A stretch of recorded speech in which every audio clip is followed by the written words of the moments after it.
সুপ্রিয় দর্শক, অনেক রাতে এবং অনেক দিন পরে লাইভে এলাম।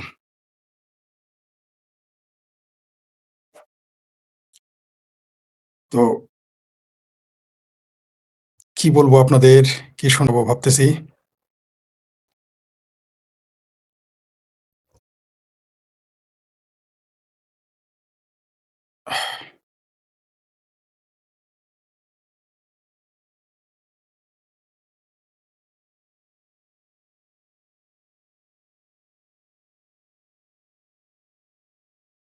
এক সেকেন্ড।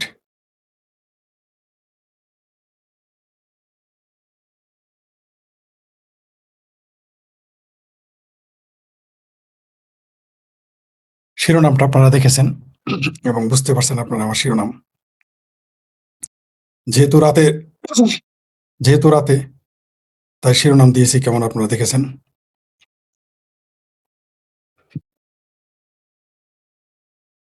আজকে এই মুহূর্তে আমার কোনো কথা আমি বলবো না। শিরোনাম দিয়েছি নিশীথে রাষ্ট্র সংলাপ ১। আজকে থেকে এই নামে একটা পর্ব চলবে এই চ্যানেলে, অন্যান্য নামেও চলবে। তো আপনাদের আজকে আমি কার্ডটা দিয়ে শুরু করি। আগে আমি সুষুপ্ত পাঠকের, আমাদের প্রিয় পাঠক, যাকে আমরা কেউ দেখিনি, যার লেখা সবচেয়ে বেশি চুরি হয় তো যেহেতু তার প্রতিপক্ষরা চুরি করে আর আমি তো তার শুভাকাঙ্ক্ষী, তো আমি আমার পারমিশন নেওয়া আছে, আগে তার বিষয়ে আমি পাঠ করতে পারবো। সুষুপ্ত পাঠক সে অনুমতি আমাকে দিয়েছেন। তারটা আগে একটু পড়ি। হ্যাঁ, তার একটা পোস্ট আপনাকে পড়ি। মাত্র 1 ঘন্টা আগে তিনি পোস্ট দিয়েছেন। সুষুপ্ত পাঠক 1 ঘন্টা আগের পোস্ট। তিনি লিখেছেন, আপনি কি বাংলাদেশে বুদ্ধিজীবী হতে চান? আসলে তিনি একটা অনলাইন ক্লাস, এখানে আমাদের সমীরণ ভট্টাচার্য স্যার অত্যন্ত শ্রদ্ধাভাজন, আমাকে খুব বিশেষ স্নেহ, তিনি লিখেছেন যে আপনি চাইলে একটা অনলাইন ক্লাস করতে পারেন বুদ্ধিজীবী হওয়ার, মানে সুষুপ্ত পাঠককে বলেছেন। আমি পড়ে শোনাই কি লিখেছেন। আপনি কি বাংলাদেশে বুদ্ধিজীবী হতে চান? তাহলে নিচে আমার দেয়া ফর্মুলা, মানে আমার মানে সুষুপ্ত পাঠক, আমার না, আমার দেয়া ফর্মুলা অনুসরণ করে 100% নিশ্চিত বুদ্ধিজীবী হতে পারবেন। ফর্মুলা নাম্বার 1, রবীন্দ্রনাথকে মাঝারি মাপের প্রতিভা দিয়ে শুরু করবেন। কি করবেন? বলবেন রবীন্দ্রনাথ তো মাঝারি মাপের প্রতিভা, আর একটু নিচে বললে ভালো হয়। জীবনানন্দ 2, আপনার টিপস নাম্বার 2, জীবনানন্দ দাশকে বলবেন ওভার হেটেড। ধরেন না, আমি আশ্চর্য হয়ে যাচ্ছি, এত রাতে আসলাম অনেকদিন পরে আমার চ্যানেলে, তাও মোটামুটি লাইভে এখন 36 জন আসছেন, খুব ভালো লাগলো দেখে। আমি ভাবছি লোকজনই হবে না। যাক, ধন্যবাদ আপনাদের যারা দেখতেছেন এবং আবার দেখবেন, যারা কমেন্টস করছেন তাদেরও ধন্যবাদ। কি warm greeting and good luck brother, thank you very much. দাদা নমস্কার, নমস্কার, নমস্কার। লাভ চিহ্ন দিয়েছেন অনেকেই। কি 504 লাভ, 263, আমি অল্প অল্প করেছি। নমস্কার জানিয়েছেন। বেস্ট উইশেস ফরিদ ভাই, কি স্যার, কি বিনোর সাদ দিলি, পড়তে পারছি না, কষ্ট। রেসপেক্টেড ফরিদ ভাই, please behave, thank you very much. একজন জান্নাতুল কোনা, তিনি আমাকে সি বলেছেন, জয় বাংলা, জয় বঙ্গবন্ধু। ইয়াস ফরিদ ভাই, জি জি জি। কি মায়ো বাবা, আচ্ছা ঠিক আছে। আই এম ওয়াচিং ফ্রম কি Madhupur, Tangail, thank you very much.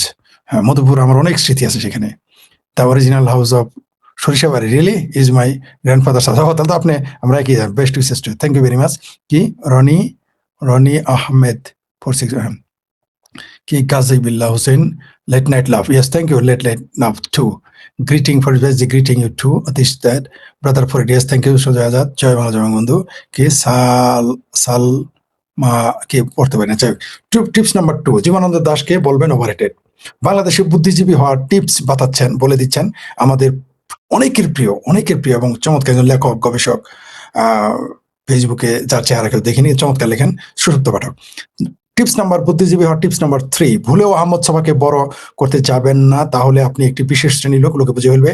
আপনার কাজ হলো লোককে বিভ্রান্ত করা। মানে এখানে তিনি সলিম উল্লাহ স্যার আছেন, আমাদের সলিম উল্লাহ স্যারকে বুঝিয়েছেন আর কি, টিট করে দিয়েছেন। টিপস নাম্বার, বাংলাদেশে বুদ্ধিজীবী হওয়ার টিপস নাম্বার 4, বয়ানে সুষুপ্ত পাঠক। এক্ষেত্রে আপনি আল মাহমুদকে বিরল, বিশ্বে বিরল কবি প্রতিভা বলে ফেলবেন, সঙ্গে শক্তি চট্টোপাধ্যায়ের নাম নেবেন, যাতে আপনি আল মাহমুদের জিহাদি কবিতার জন্য পক্ষ নিয়েছেন কেউ সন্দেহ করতে না পারে। এর জন্য শক্তি চট্টোপাধ্যায়ের নাম নিতে হবে। দারুণ টিপস। টিপস নাম্বার 5, হুমায়ুন আজাদের কোনো লেখা, মানে ডক্টর হুমায়ুন আজাদ স্যার, হুমায়ুন আজাদের কোনো লেখায় নয়, বলার পর বলবেন ডক্টর আহমেদ শরীফ ছিলেন খুবই ইন্টেলেকচুয়াল। এতে করে আপনি শতভাগ বিভ্রান্ত করতে পারবেন, কারণ আহমেদ শরীফ নাস্তিক ছিলেন। আপনি শেখ মুজিব, টিপস নাম্বার 6, আপনি শেখ মুজিবকে বড় নেতা বলবেন, কিন্তু তিনি দেশ চালনায় দক্ষ ছিলেন না বলে নিজের সম্পর্কে পাবলিককে পুরোপুরি বিভ্রান্ত করে ফেলবেন। এটা কি বাংলাদেশের বুদ্ধিজীবী হওয়ার টিপস দিচ্ছেন? কে দিচ্ছেন? সুষুপ্ত পাঠক। টিপস নাম্বার 7, আপনি আরবদের ইসলাম থেকে বাংলার ইসলাম একদম আলাদা দাবি করবেন। এতে আপনি মৌলবাদী যেমন হেফাজত ইসলাম, জামাত ইসলাম থেকে নিজেকে আড়াল করতে পারবেন, কিন্তু আসলে তাদের চেয়েও ভয়ঙ্কর। টিপস নাম্বার 8 মানে 8, মুঘলদের বিরুদ্ধে গিয়ে সুবে বাংলার মুসলিম শাসনকে দেশীয় শাসন বানিয়ে ফেলবেন। চমৎকার লিখেছেন সুষুপ্ত দা, আপনি অসাধারণ লিখেছেন। নাম্বার 9 টিপস, আপনি পূর্ববঙ্গের কৃষকদের পক্ষ নিয়ে ব্রাহ্মণ হিন্দু সমাজের সমালোচনা করে কৌশলে হিন্দু বিরোধিতা করবেন। চমৎকার, আবার বলি টিপস নাম্বার 9, আপনি পূর্ববঙ্গের কৃষকদের পক্ষ নিয়ে ব্রাহ্মণ হিন্দু সমাজের সমালোচনা করে কৌশলে হিন্দু বিরোধিতা করবেন। মানে এটা কি টিপস জানেন? বাংলাদেশের বুদ্ধিজীবী হট টিপস দিতেছেন সুষুপ্ত পাঠক, পোস্ট দিয়েছেন 1 ঘন্টাকে, আমি পড়ে শোনাচ্ছি। টিপস নাম্বার 10, হিন্দু জমিদারদের বিরোধিতা করবেন। কি বলছে টিপস নাম্বার 10? হিন্দু জমিদারদের বিরোধিতা করবেন, কিন্তু মুসলিম জমিদার তালুকদারদের দ্বারা গঠিত মুসলিম লীগের বঙ্গভঙ্গকে বাংলার মুক্তি হিসেবে দেখবেন। চমৎকার বলেছে। এইসব করে আপনি 100 ভাগ মানুষকে বিভ্রান্ত করতে সক্ষম হবেন এবং আপনি বাংলাদেশের একজন বুদ্ধিজীবী হিসেবে প্রতিষ্ঠিত হবেন। এইখানে কেউ কেউ কি লিখছেন, এক একজন এক এক কমেন্টস করেছেন। চমৎকার চমৎকার। ওই যে একজন উত্তর দিয়েছেন মানিক, তার ওইখানে যে সভা ক্লাস বুদ্ধিজীবী, চমৎকার। সার্কেল ঠিকঠাক পূর্ণ হলো। সমাজ তাহলে বিক্রি হয়ে গেছে, 5টায় খাই বেশি। কেউ কেউ সলিমুল্লাহ নাম বুদ্ধিজীবী, এই যে সমীরণ ভট্টাচার্য স্যার লিখেছেন, বাংলাদেশে বুদ্ধিজীবী পেশার জন্য কোর্স চালু করলে কেমন, অনলাইন কোর্স। ঠিক আছে। আমি লিখেছি দারুণ বলেছেন, আরেকজন লিখেছে কোচিং সেন্টার করলে ভালো, লিখেছেন বিষ্ণু পল লিখেছেন। হ্যাঁ, চমৎকার। এটা গেল আমি আপনাদের শোনালাম ডক্টর হুমায়ুন আজাদ, সরি এটা সুষুপ্ত পাঠকের বয়ান দেখুন। এইবার তসলিমা নাসরিন, আমাদের প্রিয় তসলিমা আপার, বিস্মিত হয়ে গেলাম, এত রাতে এখনো প্রায় 70 জনের কাছাকাছি। এবার তসলিমা আপার একটা পোস্ট আপনাদের পড়ে শোনাই। বিএনপি ক্ষমতায়, আপনারা দেখেছেন যে বাংলাদেশের এক বুদ্ধিজীবী, সম্পাদক, বিশাল লেখক মহিরু, যারা অনেকেই বিরাট, বাংলাদেশের বুদ্ধিজীবীরা অধিকাংশ হলো সামসা, অধিকাংশ। তার একটা হলো ফরিদুর রেজা সাগর, দেখেন কি করছে। তিনি আমার খুব একজন ঘনিষ্ঠ লোকের বড় ভাই, তারপরেও সমালোচনা করতে বাধ্য হলাম, কারণ সামসামির একটা লিমিট আছে। হ্যাঁ, এবং তিনি আমার তার ছোট ভাই, আমার সৌভাগ্য। যাই হোক, বিএনপি ক্ষমতায় থাকাকালীন 2004 সালে চ্যানেল আয়ের ফরিদুর রেজা সাগর জাইমা রহমানকে নিয়ে ছোট বই লিখেছিলেন। অর্থাৎ এই ফরিদুর রহমান সাগর আজকালকার চামচা না, 2004 সালের চামচ। এই ফরিদুর রেজা 2004 সালে চ্যানেল আই এর ফরিদুর রেজা সাগর জাইমা রহমানকে নিয়ে ছোটদের বই লিখেছিলেন এবং সরকার নিয়ন্ত্রিত বাংলা একাডেমি থেকে সাহিত্য পুরস্কার পেয়েছিলেন। ও, এইবার বাই চান্স বাংলাদেশ সরকার আবার নোবেল প্রাইজ না দিলে হয়। এখন বিএনপির নতুন করে ক্ষমতায় এলে তিনি জাইমাকে নিয়ে বড়দের বই লিখেছেন। জানি না এবার কি পুরস্কার পাবেন। আওয়ামী লীগের শাসন আমলে শুনেছি তিনি হাসিনা ভক্ত ছিলেন। তখন পুতুলকে নিয়ে কোনো বই লিখেছেন কিনা আমার জানা নেই। ভাবছি এত বড় মিডিয়া মুগল হাবিজাবি বই লেখার সময় কখন পান, আর লেখার দরকারি বা বোধ করেন কেন? ঠিক আছে, এটা লিখেছেন তসলিমা নাসরিন। একজন লিখেছেন কি অন্নপূর্ণা, ওকে, অনুপম বড়ুয়া পারু, তিনি লিখেছেন বিষয় হচ্ছে তৈল, এরা সব পারে, ও তো একজন চরম ভণ্ড। হ্যাঁ, যাই হোক, ফরিদুর রেজা সাগর। এবার আমার বয়ান কিছু বলি। সবচেয়ে আশ্চর্যের ব্যাপার, আপনারা শুনেছেন যে নিউ ইয়র্কে মসজিদে 2 শিশুকে নিপীড়নের মামলায় বাংলাদেশি ইমাম গ্রেপ্তার। তার মানে এই বাংলাদেশি মৌলবী ঢেকিরা পৃথিবীর যে জায়গায় যাক ধানই বানবে বা বাড়াই বানবে, মানে কাম একটাই, এদের চরিত্র পাল্টায় না। কারণ কি, এরা তো সারাদিন কোরআন হাদিস পড়ায়। তো গান গাইলে নাকি মানুষ খারাপ হয়, চরিত্র খারাপ হয়। তো এই মৌলবীদের চরিত্র কেন ভালো হয় না? এরা তো সারাদিন কোরআন পড়ায়, হাদিস পড়াতে হবে, আমেরিকার মতো থাকে, ওইখানে কেউ শিশুদের উপর যৌন নির্যাতন করতে হবে, তার মানে ঢেকি স্বর্গে গেলেও বাড়াবানে। ঠিক আছে, এইবার আসি। আমিনুর শাহ, তার বিরুদ্ধে ধর্ম অবমাননার মামলা আনা হয়েছে এবং তাকে কারাগারে পাঠানো হয়েছে। হাদিস, কোরআন, ইসলাম নিয়ে তিনি কি বলেছেন? তিনি বলেছিলেন যে নবীর লাশ 3 দিন পড়েছিল মানুষ, খলিফা গিরি নিয়ে সাহাবিরা, মানে এটা আমার ভাষায় বললাম যে তার লাশ পড়েছিল, কবর দেয় নাই, তারা ক্ষমতার দ্বন্দ্বে লিপ্ত ছিল। এটা তো সত্য ইতিহাসে, 3 দিন তো নবীর লাশ পড়েছিল। এই কথা বলার জন্য তাকে জেলে যেতে হবে কেন? ঠিক যেরকম নূপুর শর্মাকে, ভারতের প্রখ্যাত রাজনীতিবিদ একজন নারী, তাকে জেলে যেতে হয়েছিল বিজেপি সরকার আমলে। কি বলেছিলেন তিনি? বলেছিলেন যে হযরত মুহাম্মদ ইসলামের নবী, তিনি 6 বছরের নারীকে বিয়ে করেছিলেন। এটা তো সত্য কথা, এটা তো হুজুররা ওয়াজ করে, আমরাও তো জানি। তো এটার জন্য তাকে, তার রাজনীতি, তার কেরিয়ার শেষ।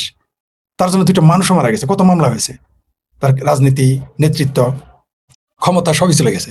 সত্য বলা যায়, এটা তো তারাই বলে, এটা তো সত্য। নবীর লাশ 3 দিন পড়েছিল, তো সত্য। এটা তো আপনাকে হেয় করার জন্য, ইতিহাসের অংশ। ছোট এরকম পৃথিবীর বহু মানুষের লাশ, অনেক ক্ষমতাধর মানুষের লাশ। আপনারা কি জানেন সুলতান সুলেমানের লাশ কতদিন পড়েছিল, কতদিন পরে কবর দিছে? এরকম বহু রাজা বাচ্চার বেলা এটা ঘটে। খালেদা জিয়ার ব্যাপার দেখেন নাই? খালেদা জিয়া কবে মরছে, এটা রহস্যজনক। নবী মরার পরে 3 দিন লাশ কবর দেন, এটা অস্বাভাবিক কিছু না। ক্ষমতার দ্বন্দ্ব এরকমই হয়, ক্ষমতা এরকমই, ক্ষমতা খুব পাশবিক ব্যাপার। এটা তো হেয় করার জন্য বলতেছি না আমি, এটা ইতিহাসের অংশ। খালেদা জিয়া দেখেন তো, কেউ বলে খালেদা জিয়া ডিসেম্বর মাসের প্রথম দিকেই মারা গেছে, কেউ বলেছে তার 20-25 দিন পরে দেখানো হয়েছে। তো এটা বাংলাদেশে ঘটেছে, তো এটা সেই আমলে ঘটতে পারে না? তার বিশাল ক্ষমতাধর ছিল তখন, ক্ষমতার প্রশ্ন ছিল। দেখ, এবার আসি, এবার কিছু কথা বলি দেখি। সবচেয়ে মজার বিষয় যে অনেকেই, আমরা যখন বললাম এনসিপি জামাত শিবির এগুলো সব এক, এখন তো শুনতেছি জামাতের নেতা এনসিপিতে যাচ্ছে, এনসিপির নেতা জামাতে যাচ্ছে, জামাতের আরেক নেতার পোলা এনসিপিতে আসতেছে। এরা তো মিলকে জুলকে তারাই। জেনজি মেনজি গেঞ্জি আন্দোলন, এগুলো তো সব জামাতিদের আন্দোলন ছিল, তো সত্য। আপনারা নিশ্চয়ই শিরোনামটা দেখেছেন, আমি কি শিরোনামে কথা বলতেছি। জি, আপনাদের কি শোনাবো, কি শোনাই? বিষয়ের অভাব নাই, বিষয়ের তো অভাব নাই। এই যে এনসিপিতে যোগ দিচ্ছে নিজামীর পুত্র, এই যে জামাতের কসাই নিজামীর পুত্র, সে এই যে ভজন সরকার, ভজনদা লিখেছেন ফরিদুর রেজা সাগর, শাইখ সিরাজ ও সিরাজরা অন্য লেভেলের বাটপার। মিডিয়া পাড়ার সবাই জানে ব্রাউনিয়া, রেজওয়ানা, চৌ, বন্যা, ফেরদৌস আর কথিত বয়ফ্রেন্ড সাগর ও তার লিমিটেড কোম্পানি গত 17 বছর শেখ হাসিনার পাচেটে হাজার হাজার কোটি টাকার মালিক হয়েছে। এখন শুরু করেছে জিয়া পরিবারের কনিষ্ঠের পাচাটা চাটার ব্যবসা এখন পৃথিবীর দীর্ঘস্থায়ী। ধিক্কার জানায় এই সমস্ত বাটপারদের। অর্থাৎ ফরিদুর রেজা সাগরের যে জাইমা রহমানের লেখা বই নিয়ে ভজন সরকার একটা পোস্ট দিয়েছিলেন। সবচেয়ে একটা মজার তথ্য দিই, ভারতের একজন প্রখ্যাত হিন্দুত্ববাদী নেতা, যেমন বাংলাদেশের জামাতিত্ববাদী নেতা, জামাত হেফাজত চরমনা এরকম নেতা নেতা তবে তিনি এদের মতো হিংস্র না। সেই গৌতম খট্টর গ্রেপ্তার হয়েছেন। একজন দেখবেন, ইউটিউবে সার্চ দিলে পাবেন, গৌতম খট্টর, প্রখ্যাত ব্যক্তি ভারতের, বয়স বেশি না, আমার সাথে বেশি হবেই না। যাই হোক, সেই গৌতম খট্টরকে গ্রেপ্তার করা হয়েছে। কারণ কি জানেন? তিনি তিনি সমালোচনা করেছেন, কি লিখছে, सेंट जेवियर के बारे में आपत्तिजनक टिप्पणी करने का मामला। ঠিক আছে, মুসলিম কি ধার্মিক ভাবনায় আহত करने का मामला। এখানে লিখেছে কানুন আপনার কাম করেগা, दोषी को सजा मिलकर। সেলিম, শিরোনাম হলো সেলিম ওয়াস্তিক के बाद और एक और नफरती गिरफ्तारी। তারপর কি লিখেছে, सेंट जेवियर के बारे में आपत्तिजनक टिप्पणी करने वाला बख्शा नहीं जाएगा। মানে বুঝতে পারছেন তো কি বলছে?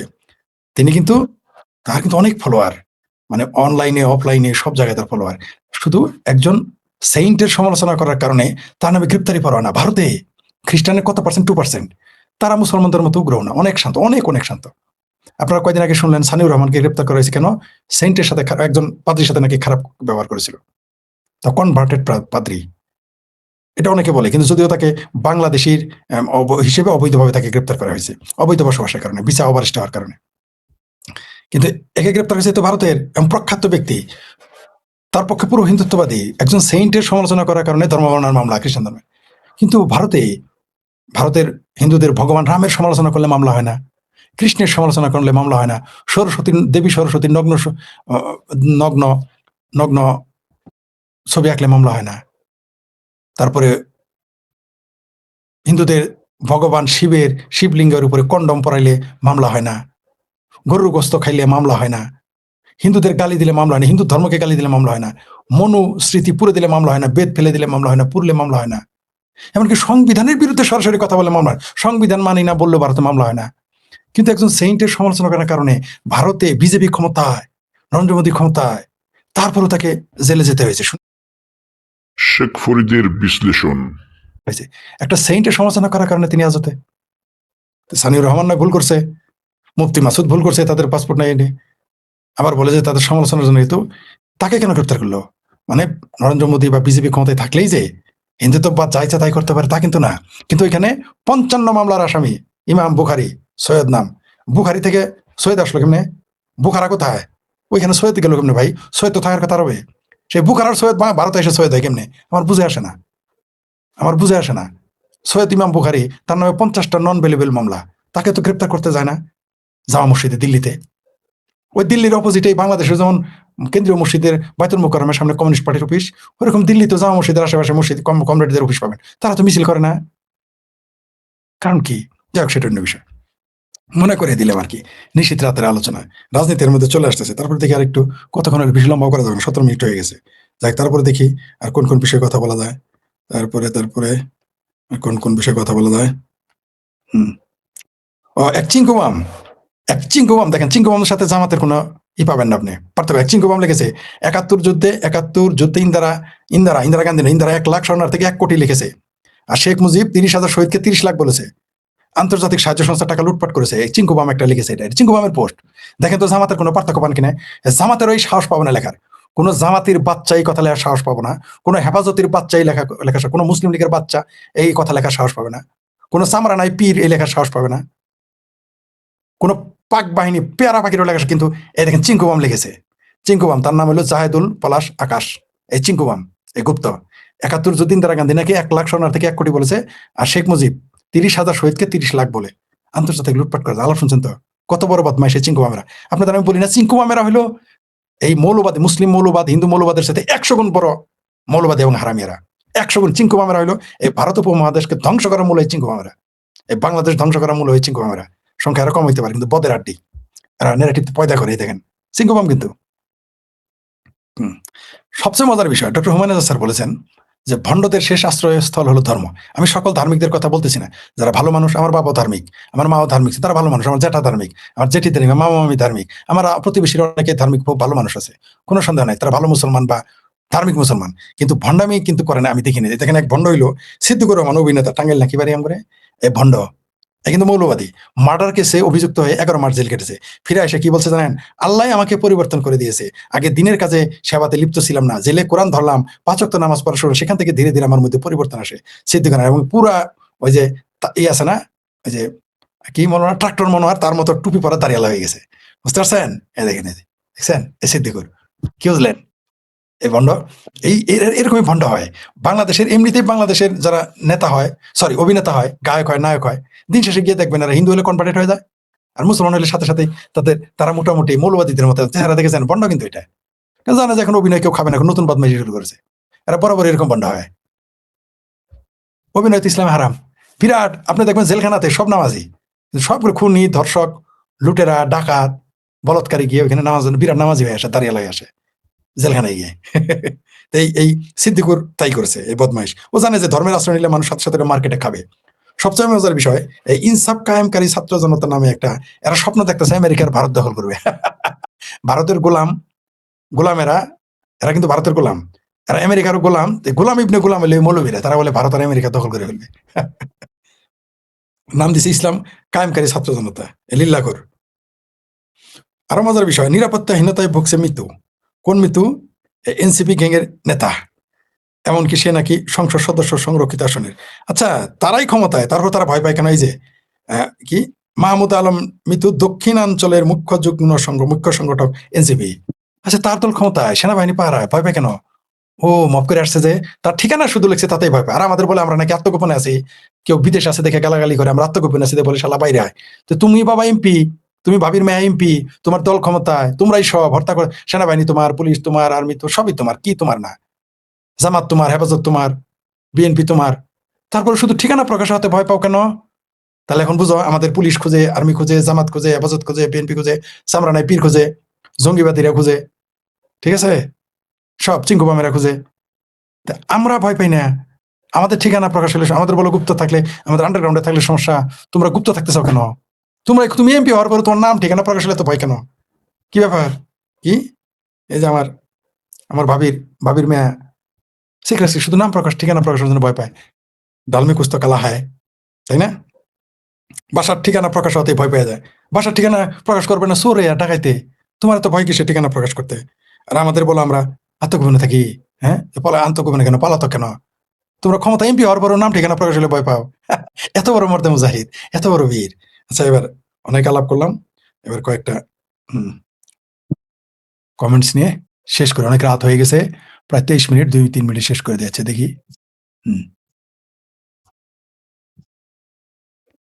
কি আদিব হক, আসামের কি আসাম চিফ মিনিস্টার, কি ইংরেজি লেখা কঠিন হয়ে যায়। ফরিদ ভাই, which party in Bangladesh Abdullah bin Ubai and the Yazid Muslims following. এই লামা জাহিব যারা, তারা সবাই কওমিতে যারা পড়ে, সবাই তারা ইয়াজিদকে ফলো করে।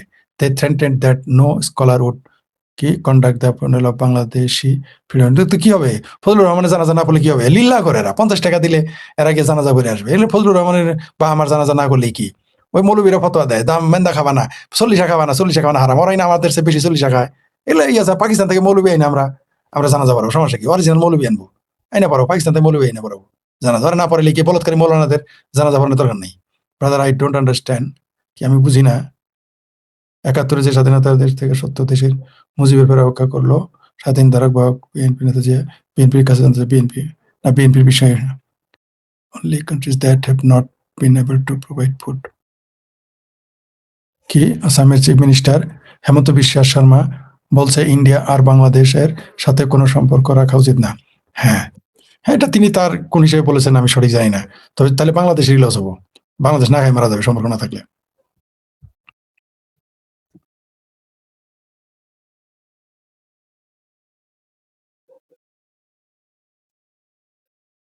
একই কমেন্ট 3-4 বার। ফর দ্য হ্যাঁ, for the Chinku bomb, there is news from Bangladesh. If you are not careful, there will be news from Kolkata. Oh.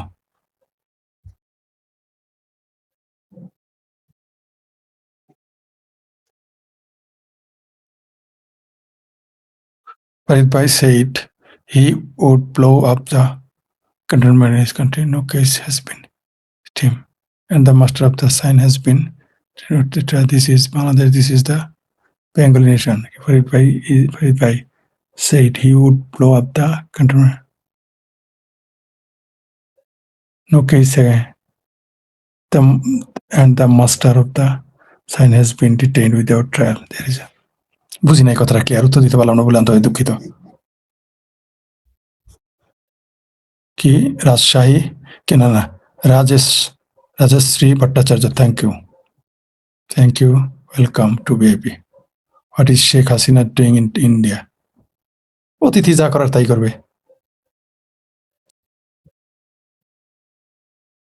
Brother, you have your ticket to heaven. You have your ticket to heaven.